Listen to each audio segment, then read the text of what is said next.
All right, good morning, everyone. 11:30. It is 11:30, so we're going to go ahead and get started.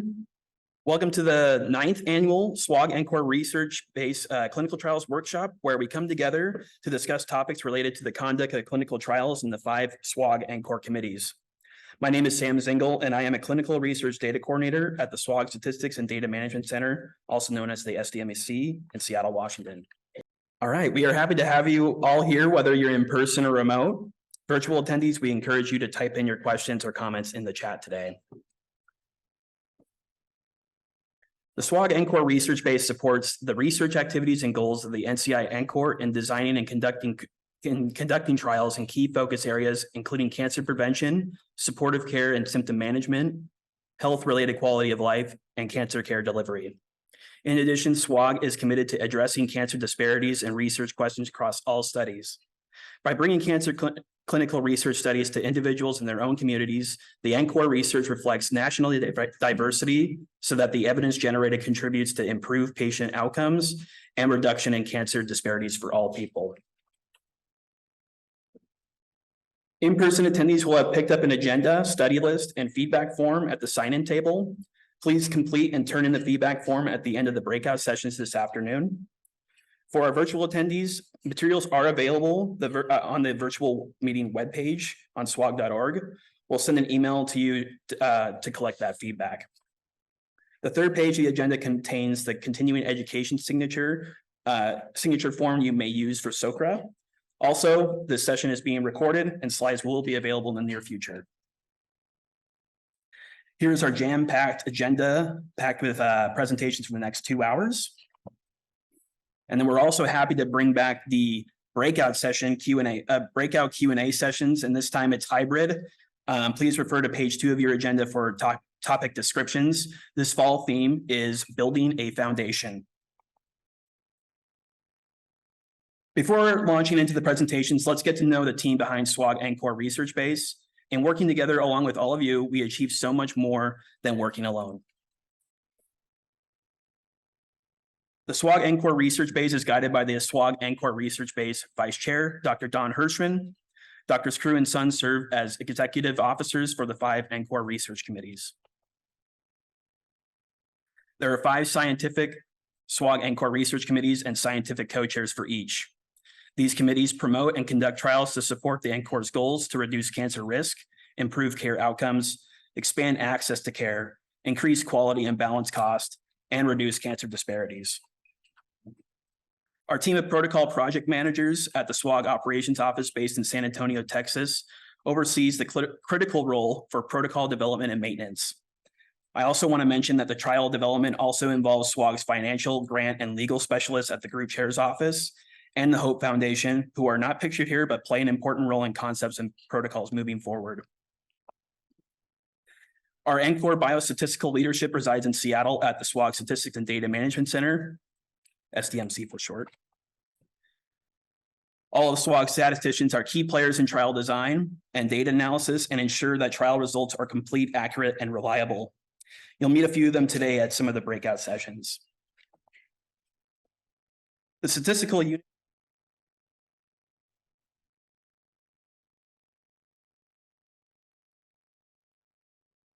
In addition to the NCORP research committees, we liaise with 3 SWOG support committees. SWOG's Recruitment and Retention Committee has a focus on diversity in SWOG trials, in addition to a general trial recruitment and retention priority. Dr. Kaven Holt is the chair of this committee, and Jamie Sundstrom is the clinical trial recruitment and retention specialist at the SDMC.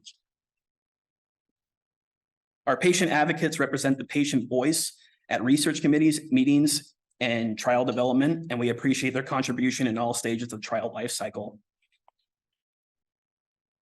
The third support committee, the Oncology Research Professionals, or ORP committee, liaisons provide input and feedback during protocol development and on study procedure administrations at the practice level. We also want to recognize Dr. Parker, SWOG's program officer at the NCI Division of Cancer Prevention, for his support and guidance. SWOG NCORP Research Base also receives support from many others at the Division of Cancer Prevention and Cancer Care Delivery, such as Dr. McCaskill-Stevens, Dr. Geiger, Kay Castro, and Marge Good, just to name a few. So we've seen the who of the SWOG NCORP research base. So this is going to bring us to the SWOG NCORP studies that are available to your site to participate in. With this, I'd like to introduce Dr. Hirschman, SWOG NCORP Vice Chair, who will present on SWOG's NCORP research base study updates. Thank you.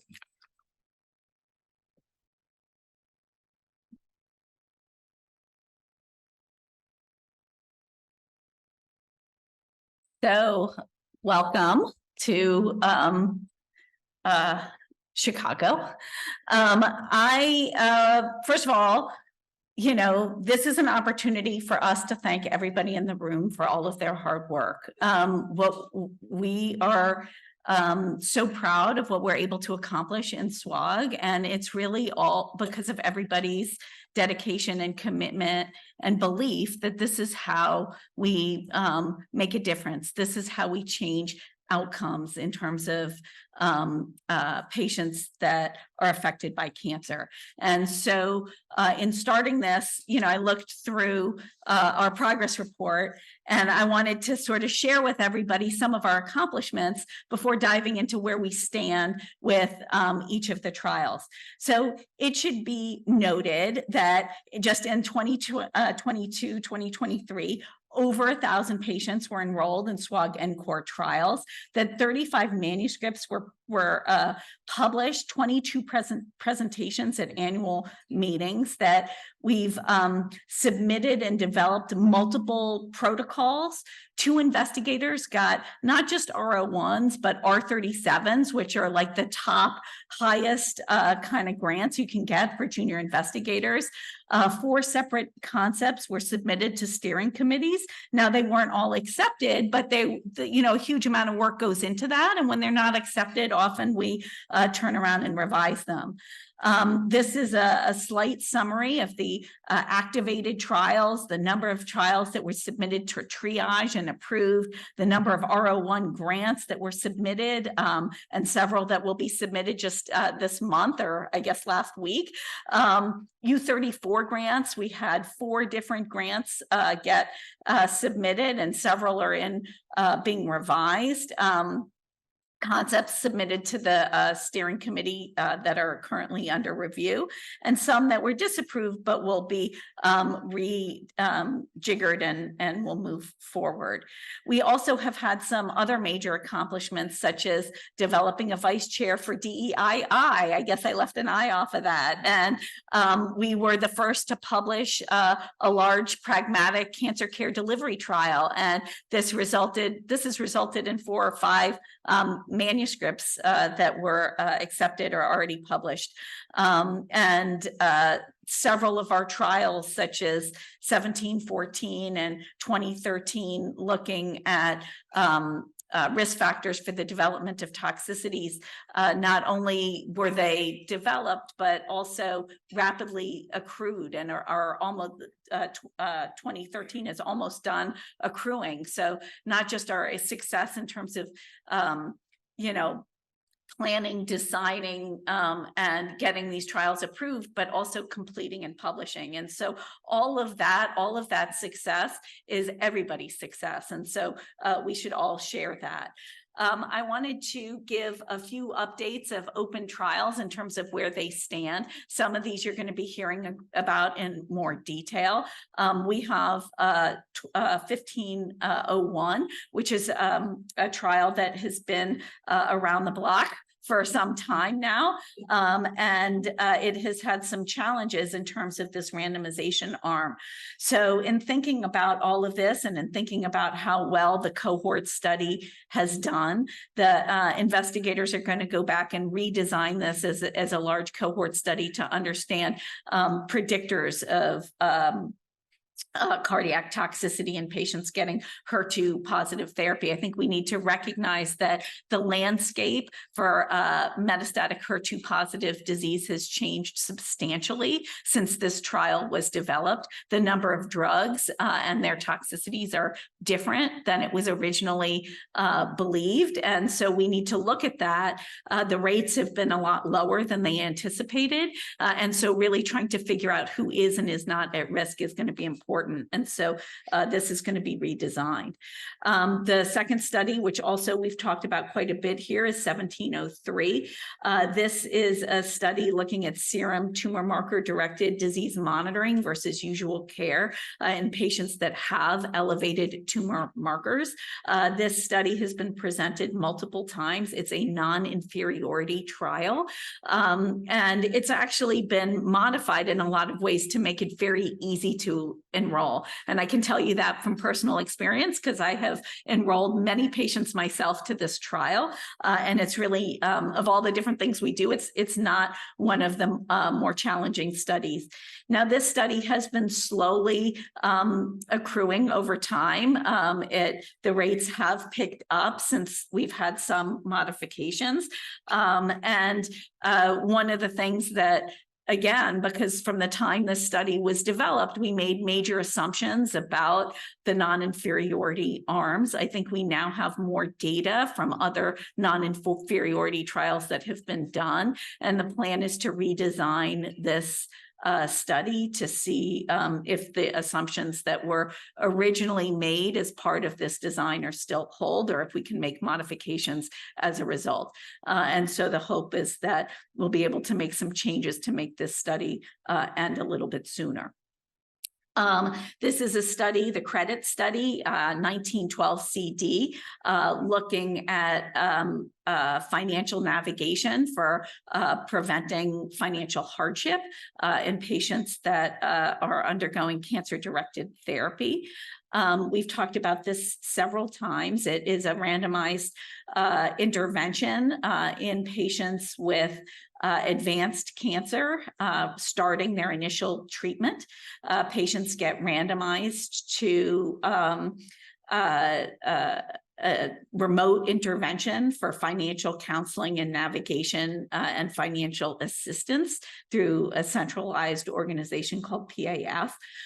Numerous changes were made to this study to simplify it, make it easier. We learned a lot. I think the biggest thing that we learned the most from hearing feedback from all of you, and we heard loud and clear that trying to get caregivers on these trials can be challenging.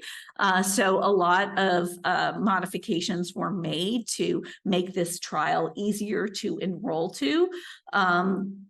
Once you get the patients on, it's actually quite simple in terms of the data collection process, and all the patients are linked to their with their social security numbers to their financial reports.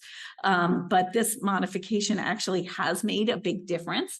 You can see that the goal is by February of 2024 to get to 137 accruals. As of October 2nd, we were at 111. I think we're on target to meet that goal for the R01 that's funding it. I really want to, if you don't have the study open, I really encourage you to look at it. If you had challenges initially, a lot of those may be alleviated now that they've made major modifications to eligibility.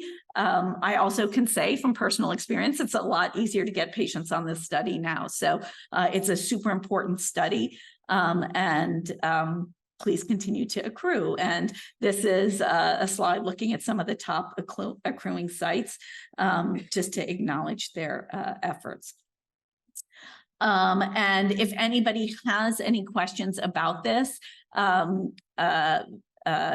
Shankaran and her team will be available. You can email them directly, or they'll be available at this meeting to answer any specific questions. Another real success is 2108 CD, which is a cluster randomized trial comparing an educationally enhanced genomic tumor board intervention to usual practice, being co-led by Dr. Jens Reuter and Magna Trivedi, with a large team of people that they're getting feedback from. This is a site randomized trial. So there are 9 sites in the intervention arm and 9 sites in the usual care arm. If you're not one of these sites right now, it may be challenging to open this trial, but this will lead us to many, hopefully, other studies in this venue, because we've been so successful with this. These are the distribution of the sites. I think the goal was to try to get as many rural sites as they could to enroll in this intervention. And you can see that top line is the accrual based on, compared to what they had anticipated. The study has really taken off. There have been many more eligible patients per site than they anticipated. And one of the things that, because we made a lot of assumptions, which you often have to do in cancer care delivery trials, is they're doing chart reviews now to make sure that those assumptions are correct. And there may need to be some modifications of the protocol if the assumptions that went into the statistical plan are off a bit. So they're doing this work now so that we can make those modifications while the study is still open. This is 1904, another very successful study that is very close to finishing accrual. It is looking at a way of incorporating in chemo prevention decision-making amongst patients that are at high risk for developing breast cancer. And there's both a patient level intervention as well as a provider level intervention to increase uptake. And so this study is accruing very well. This is a trial we've heard a lot about that sits in the prevention committee. It's a prospective cohort study to look at microRNA 371 for outcome prediction in patients with germ cell cancers. This also has been, accruing faster than any of us thought, given that germ cell tumors are a rare disease. I think we've been really pleasantly surprised by this. It's got 800 of the 950 patients accrued already. It led to an R37 award, and we're extremely excited to be able to finish this study and start doing some of the translational work. And this is a trial that I'm involved with Dr. Henry, which is in the symptom management study. It's open now. So if you don't know about it, look it up and you can open it at your institution. It's open here as well as in the Latin American sites.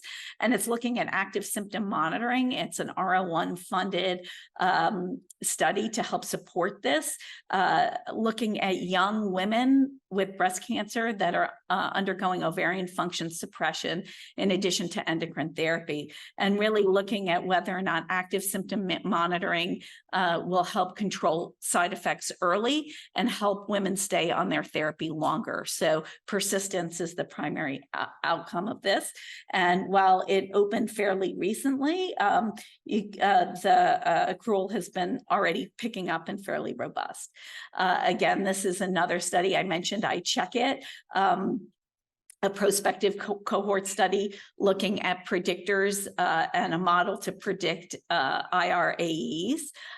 This study has over 1,400 of the 2,000 patients accrued already, so over 3/4 of the way accrued. We have this accrued again faster than we anticipated. It's been hard to add in any sub-studies that people have recommended because we don't know if we'll have the patients to get it done. We're hoping to expand this. We have a proposal that we will be submitting to expand this to enlarge the patient cohort. We'll see if it gets approved, fingers crossed. But this has been another super successful study. 2205 is a trial that was developed really taking a lot of the work we did on our prospective cohort study in neuropathy and looking at an intervention, collaborating with the team at Paxman on a device to try to prevent peripheral neuropathy, looking at either cryocompression, continuous compression, or cyclic compression of the hands and feet during therapy with taxanes. So this is an ongoing study, and it recently opened to accrual, and it's been already picking up in terms of accrual. This just sort of goes through the procedure in terms of how it's done. Patients wear this device 30 minutes before, continue it, and then 30 minutes after. And as it just opened, and it's a limited institution study, they've accrued about 25 patients so far. But they're having monthly site calls, and if they have sites that have already been picked for this, but if somebody's interested in it, just let Dr. Accordino know. And with that, those are our open trials. I think we have a lot to be proud of, especially as we start to think about the next grant. I don't know if anybody has any burning questions. What? Come to committee meetings. Oh, if you have any specific questions, definitely come to all the committee meetings. And, you know, feedback is key. Feedback from everybody, feedback from people that are boots on the ground in terms of why studies accrue well and why they don't. And so we really encourage people, if they have ideas for studies, if they have ideas for making studies better, come to the committee meetings and speak up, because the investigators want to hear. So with that, I'm going to hand off the next talk to Robert Kraus, and he's going to be giving a few updates and lessons learned from 20, I forgot the 13-16. Dr. Hirschman. Oh,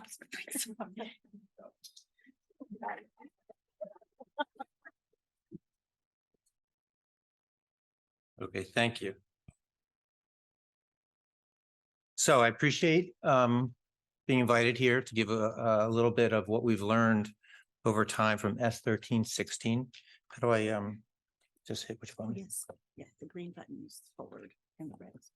Okay, so I have no disclosures. Now,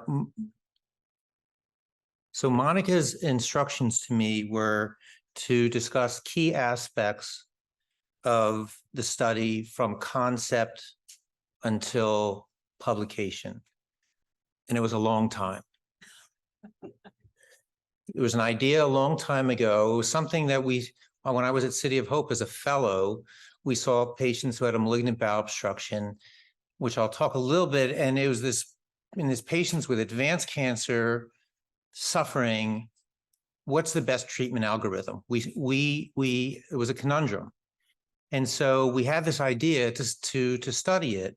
And then ultimately until we were funded by HRQ, and then in parallel with SWOG did S13 come into being. And then we were able to finally, after all these years, over 20 years, publish our primary paper in Lancet Gastroenterology and Hepatology.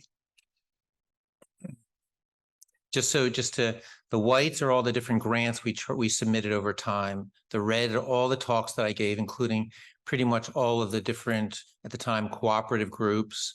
Since that time, there's been mergers, et cetera, since we started. And then the yellow are the publications. One was actually a methods kind of paper on how do you get randomized patients with advanced cancer to two very disparate treatments. So a little bit of background, malignant bowel obstruction. I'm going to give a formal definition of it, but it's a problem for patients who primarily have abdominal cancers facing the end of life. It can be from a local recurrence. It can be from extrinsic compression. It can also be from benign causes and someone who's got metastatic disease. And so it affects actually quite a few patients, especially depending on their type of cancer. Ovarian cancer, of course, is not the most common cancer, but it is the most common. It does happen more commonly in that patient population. It's painful. It causes distress with patients and families. There's bloating, inability to eat, nausea, vomiting, not having bowel movements. A lot of compendium of symptoms that gravely hurt patients and really affect their families. So the median survival is about 3 months or so. There's some variety in the literature, including based on diagnosis, but it's a short median survival. And so when you see a patient with malignant bowel obstruction, the treatments are, as I said, very disparate. It's either, do we operate on this patient, or do we treat them with just medical care or aggressive palliative care? Now we're talking about patients that are so-called operable, meaning there's something you think you can help the patient, and the patient is well enough to be able to tolerate an operation.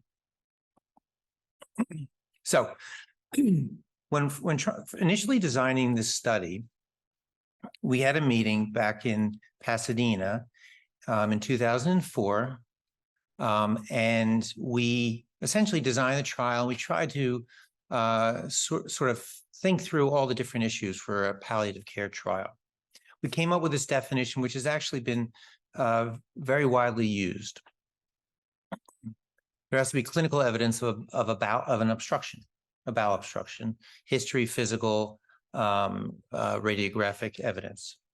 It has to be below the ligament detritus. What that means is it has to be in the small bowel or large bowel. It can't be in the upper GI.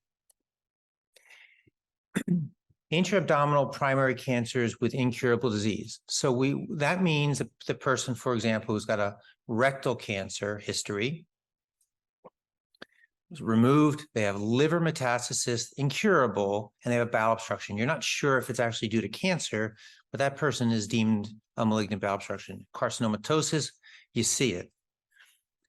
And what about with these? Every once in a while, we do see non-intra-abdominal cancers that cause lead to peritoneal disease that cause a bowel obstruction.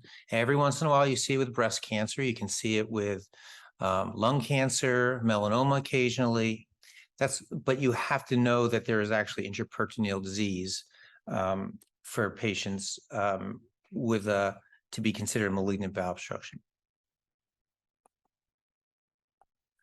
So this is the schema that we used for this study that we're going to be talking about, S1316, and it's really a very novel study in that the design was as a randomized component to augment the non-randomized component.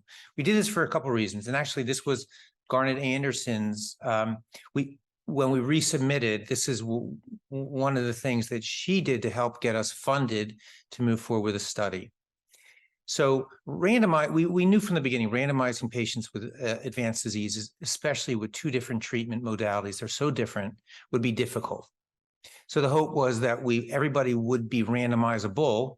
They would all have an operable, was deemed an operable problem, and there was equipoise.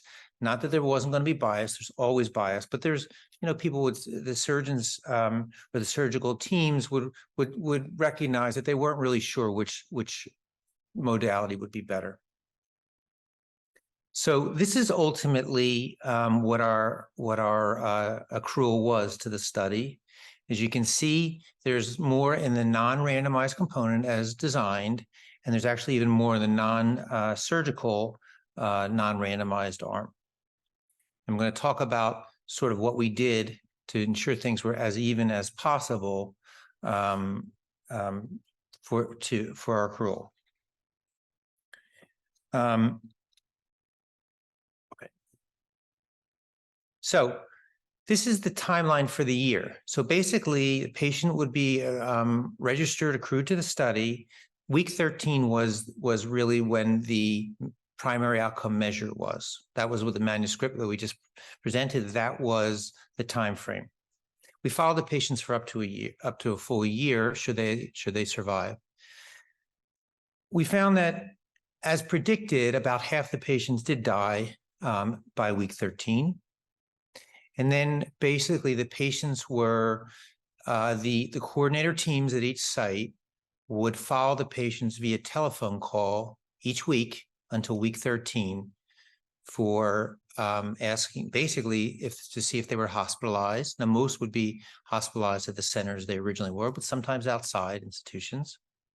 And then also we had 2 quality of life surveys, 2 short ones, malignant or MD Anderson Symptom Inventory GI and EQ5D. In addition, on a monthly basis, this team at University of Arizona, led by Cindy Thompson, did a dietary interview. And I will tell you, if you look at the literature on malignant bowel obstruction, there really is it's all gestalt as far as if people really could eat or not. And so that was another sort of thing that we were able to do within SWOG that could not really be done elsewhere. And this was the timeline for initial patient care in the hospital when they were admitted with a malignant bowel obstruction. And this changed a little bit over time, and I'll talk about this a little more. But basically, when they were seen by the surgical team, there was up to 3 days to get them essentially registered. And then once they were registered, surgery or non-surgery, they had 2 days to have that design treatment.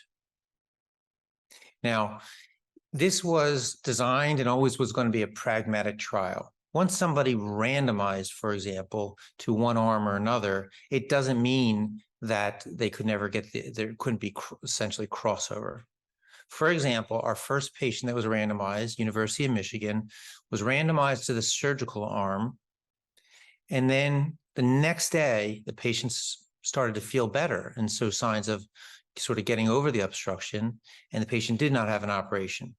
Now, ultimately, the patient did have an operation, but the bottom line is we weren't going to mandate an operation if a patient was getting better, and vice versa. If a patient all of a sudden on a non-surgical arm started doing worse, they may have gotten an operation.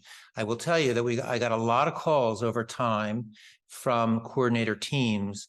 Did we break protocol? Is this patient no longer eligible because they got one or the other? No. We collect the data and see what happens.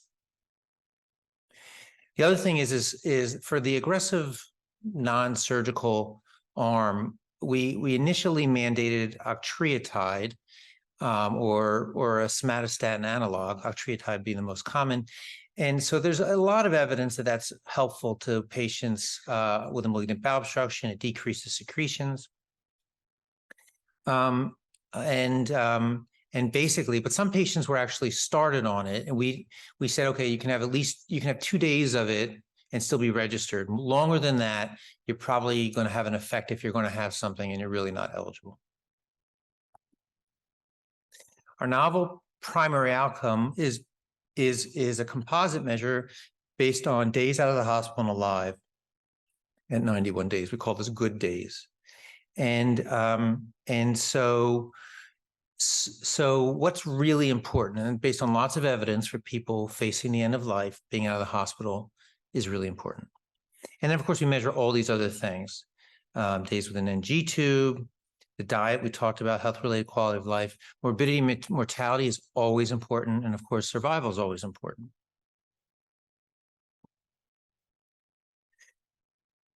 I want to spend a second talking about the study team, which it literally takes a village, as you know, and there's so many people that really never could have completed this study without, or never completed it really with meaningful results. So Dr. Deneve, was at Memphis at the time and our leading accruer, also became the co-chair over time. He was not originally, and he became so integrated into the study that happened over time. Dr. Anderson, I mentioned, she was the co-I on the grant. Katie Arnold, who many of you know, who was really the lead statistician, and she needs, quite a bit of more than just a mention. She is, her attention to detail, her honesty, her focus, and she really is the conscience of the grant, constantly asking questions and making sure we were on point. And it would not have happened without her, for sure.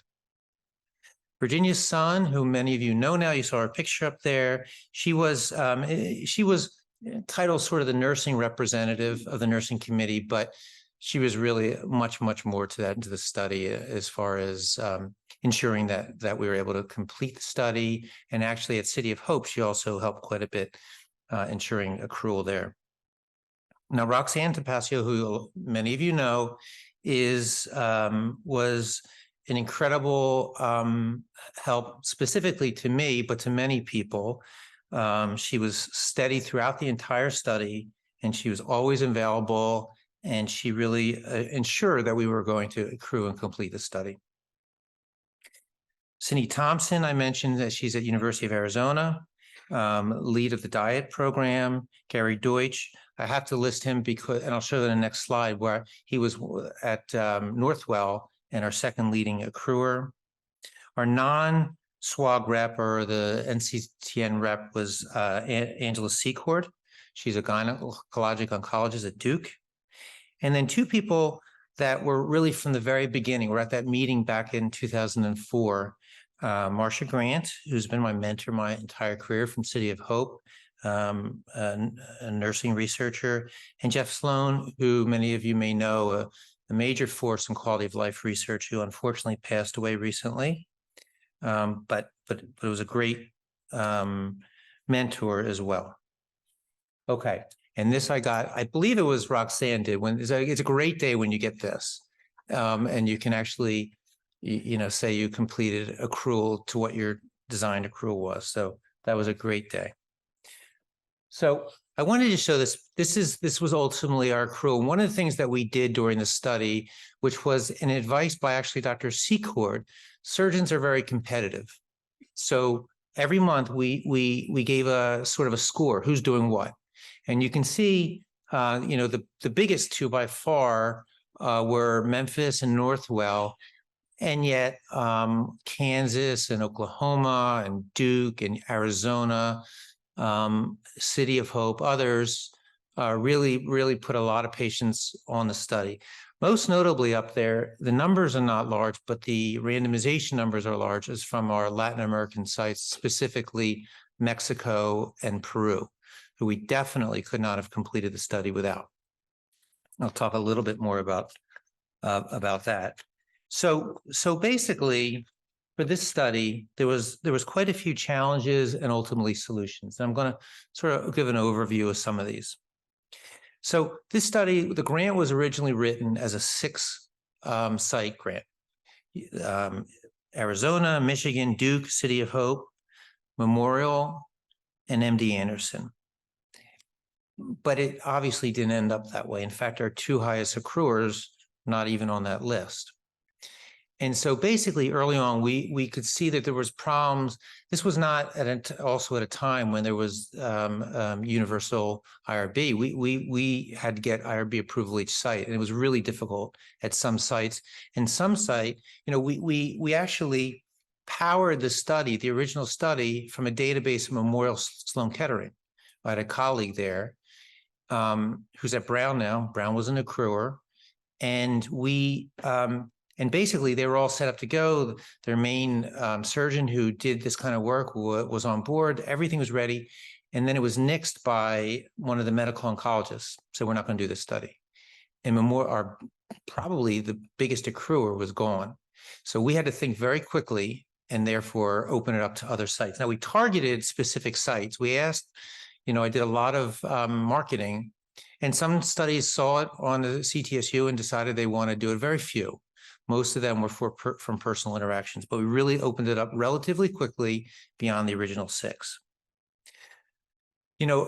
Before we're opening, someone had said, well, should we open it to Spanish-only speakers? I was like, well, not really. We are.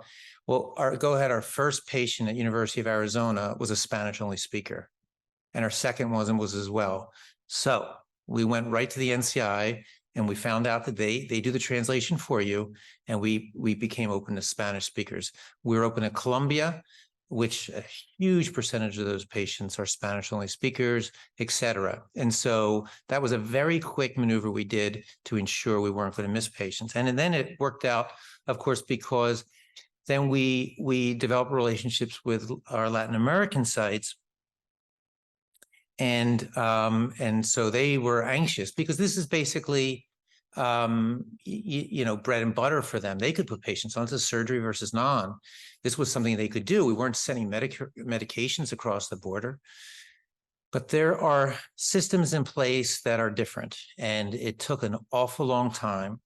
And so biggest word there is patience. We just kept working with them. We didn't give up.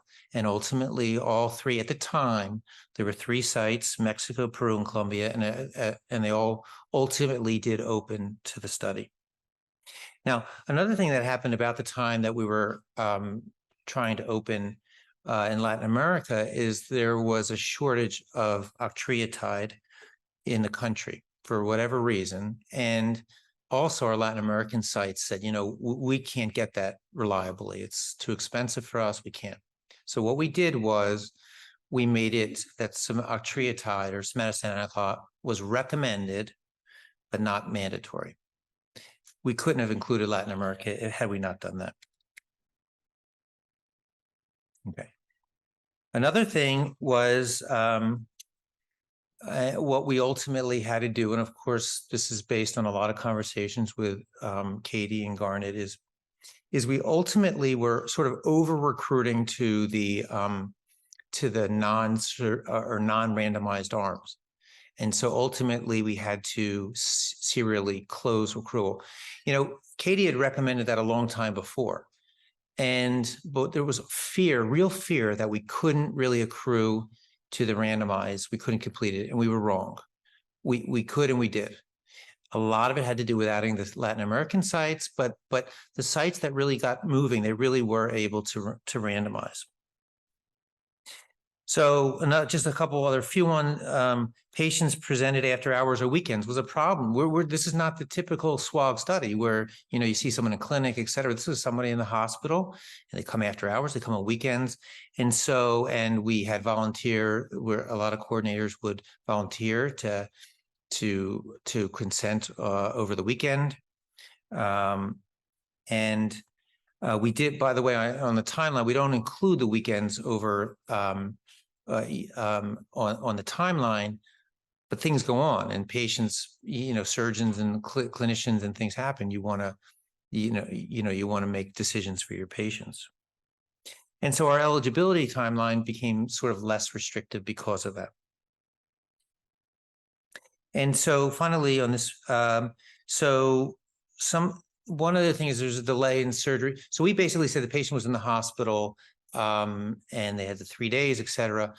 Well, sometimes they may not have seen a surgeon for several days. The surgeon may not have been consulted. So we made a slight change that it really it was when the surgery team was involved is really when the clock started.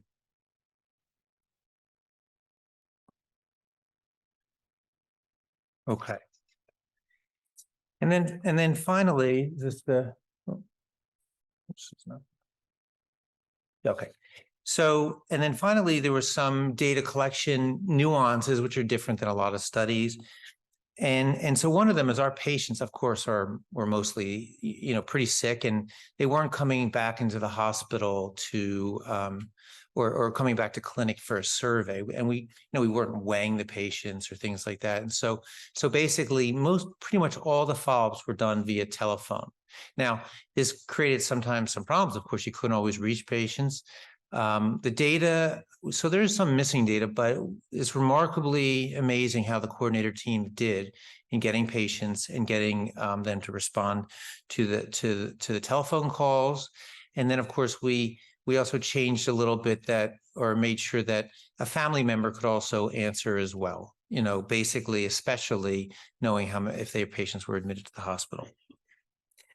And then finally, the hospitalizations, which were a primary outpoint, the patient authorized a release of information so that the patient or designee could tell really about any hospitalization. And so we really had the ability to get an incredibly difficult data collection set, really reliable and able to give us some really interesting answers. I'm going to also give Katie credit for some of these slides or some of the parts of the slides that she had created. And so that's really the story of S1316. And I'll for those of you who haven't read the paper yet, I know you're all going to run to it later today, but the bottom line is it showed that while there really was no difference in good days between the two arms at 13 weeks, it was about the same, but there were some individual quality of life components that are really specific to malignant bowel obstruction that seem to favor the surgical arm: bloating, pain, nausea and vomiting. So there is some differences in it, and hopefully with this information, and now we have to make sure that surgeons use it, allow surgeon to maybe help patients through the process and recognize that maybe based on goals, an earlier operation may be of benefit. So at that point, any questions or just move? I think we're a little short on Good. time. Okay. Oh, thank you so much.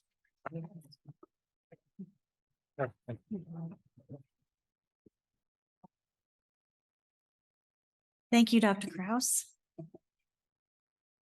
Let's welcome Yvonne Lackey, Research Director of the Pacific Cancer Research Consortium NCORP, and her presentation FUP on. Yvonne brings her unique perspective from both the site and as well from her experience at the Data Management Center. Green button. Yeah. Green button. Good morning, everybody. Afternoon almost. So, I'm here to talk to you about all things related to FUP, right? And everybody saw this morning like, what is FUP? What is FUP? I didn't have the nerve to actually put my alternative title, FU. It isn't what it sounds like, okay? So I wasn't brave enough to do that one. So, but moving on, so, research is really full of a lot of acronyms. We talk about them all the time: SCMC, NCORP, LAPS, CRC, SCMC, study coordinator, SC, CTEP, DCP, AE, DLT, blah, blah, blah. But the ones that we're focusing on would be FU and or FUP. But how many of you have heard about the series Ted Lasso on Apple TV or seen or watched it? Yeah, a few of you have. There's this character on this, his name's Roy Kent. Roy Kent has anger management issues. And he has issues with the one that we're not going to focus on, okay? And so, because I think some of you probably thought we were going to focus on that, and that's why I chose that title. But no, the FU in this instance does not mean, oops, we made a mistake, or any of the ways that Roy Kent might use that word. At my institution, we call those kerfuffles. But we're not even going to talk about kerfuffles because those are things, deviations and all those things that happen. That's an entirely different sort of talk, and that's not what we're going to do. So FU or follow-up, it's all about FUP. It's all about follow-up. And when at the SDMC, they call them FUP forms. We're going to talk about FUP forms. And even when I hear it, it still sounds really weird. And people, yeah, I'm working on FUP. Okay, you can do that. All right. Yep. And we know that follow-up is important to all of our studies, right? But you can't really talk about follow-up unless you talk about consent first, because the only way that you're going to get a patient to follow up is if you've already started and you start with them at the consent process, right? Because that's the point where you're building that rapport, you're building that trust with them, you're providing the information to that participant so that they can make an informed decision to know whether or not they want to participate in that study or that intervention.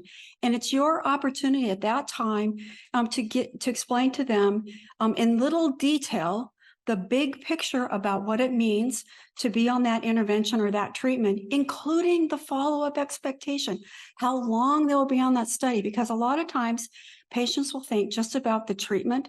I'm going to be on this for, every 21 days for 6 cycles. Okay, I can do that. But they never really think about the follow-up part that's 2 years, 3 years, 8 years.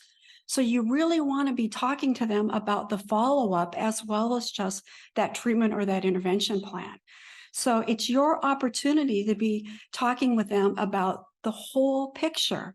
And it's also then, as you're doing this, it's your ability to assess whether or not they're a good fit for that protocol, because you want to remember, not every person is a good fit for a clinical trial. You don't want to put every person on a trial. You just don't. So what I like to tell people is because every person isn't a fit, someday we will learn that we do clinical trials to make sure that people that aren't a fit for a trial will have those available to them as routine care, as standard of care down the road. They just can't be in our trials now. We have to have them available for them later.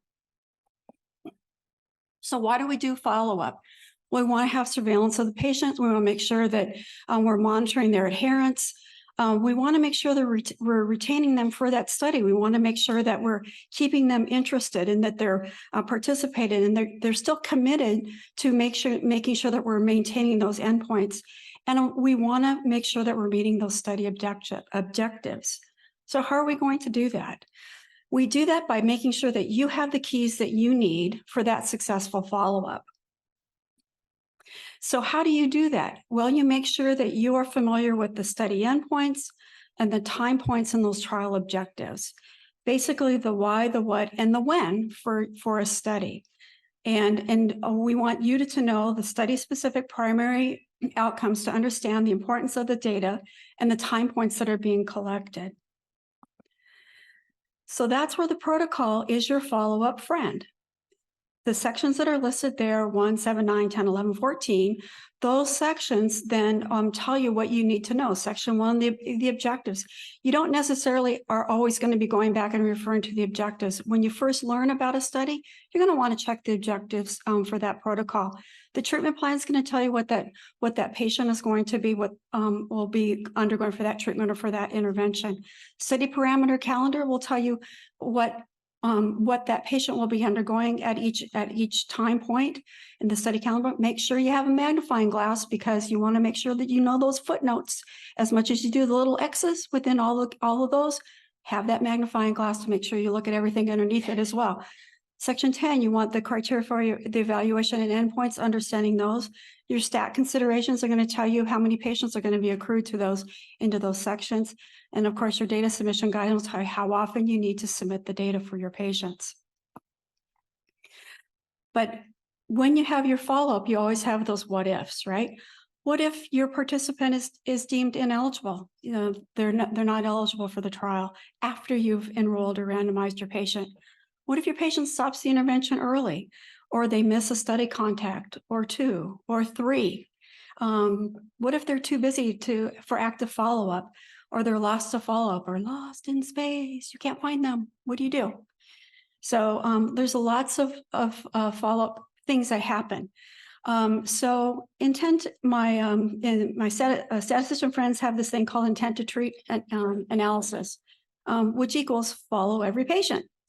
And that means that it really doesn't matter if your patient, after you've enrolled them, you find out they're ineligible, or if they're non-compliant, or you have kerfuffles, or they've withdrawn from study. Now, there's lots of ways that you classify withdrawn. So don't just assume that when they say, don't call me, that doesn't mean that you can't still do something with their data.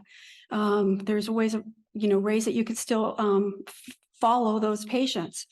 But once you engage them, they're still going to be used in an analysis.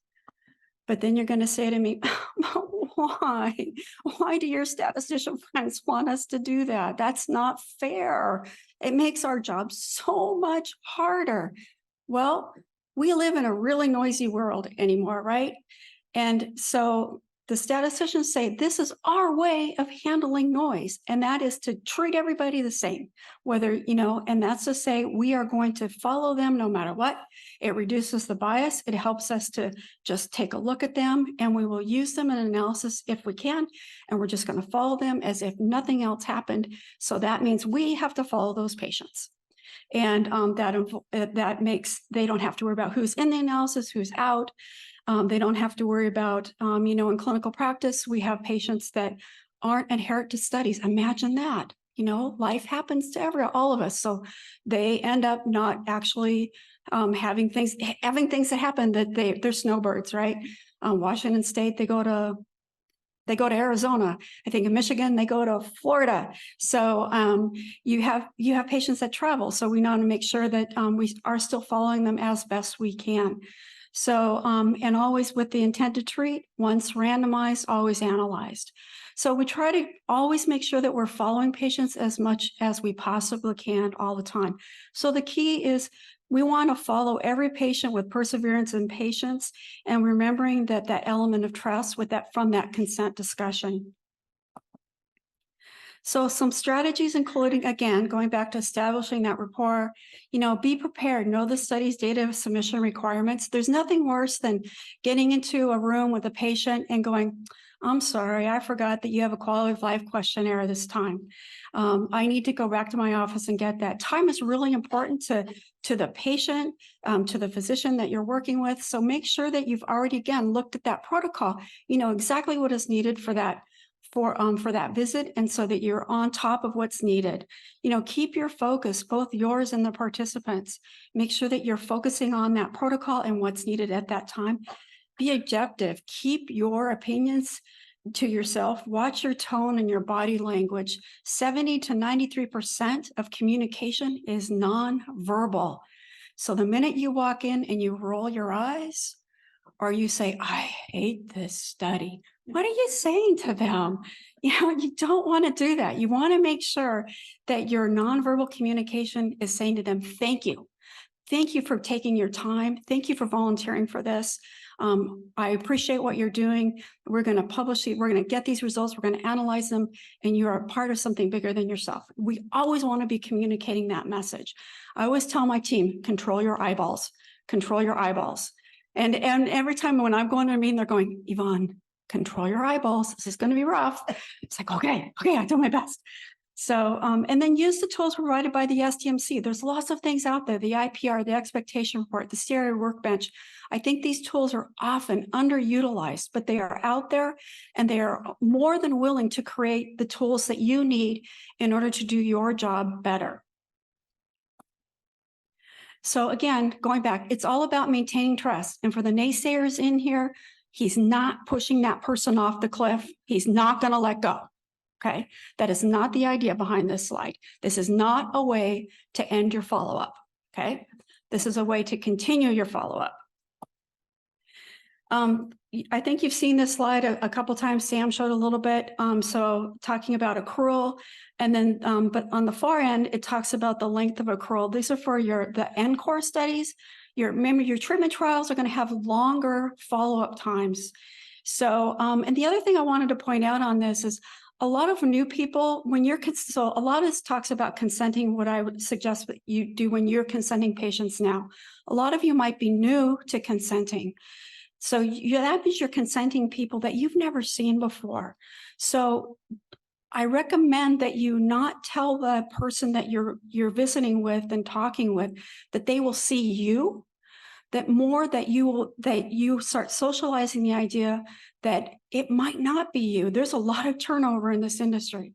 So be engaging and telling them that they are involved in research. Another researcher may be following up with them. And they might hear another voice over the phone. They might be seeing another researcher, but give them the idea that somebody else from research, if it's not you, it will be somebody else just as dedicated, just as knowledgeable, just as skilled and expertise as you will be contacting them. Because the minute they think it's just you, they might start to lose interest. So we want to make sure that they always know that it's another researcher will be reaching out to them.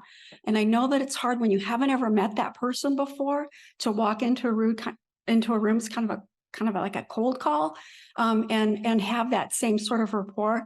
But again, the more you become comfortable with following that person, that follow-up, knowing that they are there because of their volunteerism and you're there to help see that study through, I think the more confident you will become in how you approach them. So in summary, follow every patient participant is essential to the analysis of the trial. Pave the way for smooth follow, but your first contact with a patient or a participant, know your study endpoints, and all the details of that study. You get that through your protocol. Make sure you're sharing those endpoints and objectives with the patient. The more you engage them in that trial and the expectations, I think the better, more informed they are and the more engaged they become. Make sure that you're following those protocol requirements. You collect the data on time and use the tools that are available to you, such as the CRA workbench. And in closing, I just want to say some people get their game on. We've got some people that like to party on. Some people rock on, but in research, we fuck on. So there will be a breakout session to talk about a little bit more about some of the tips and tricks. Ashley, Sam, and I will be in the room. I think Ashley has a checklist. We've got talked about the CRA workbench a little bit more. Sam's got some handouts, so happy to do that. We're upstairs, I think, on the concourse level. So thanks everybody for your time.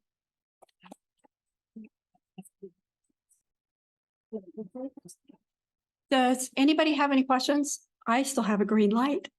I don't know if I'm off.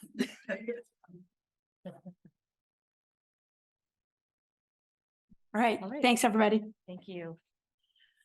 All right, well, we will have a break here. We have the food still set up outside for everybody. We will break until 12:40, so it's about 8 minutes. Please come back for some additional great presentations for you this afternoon before our breakout sessions. Thank you.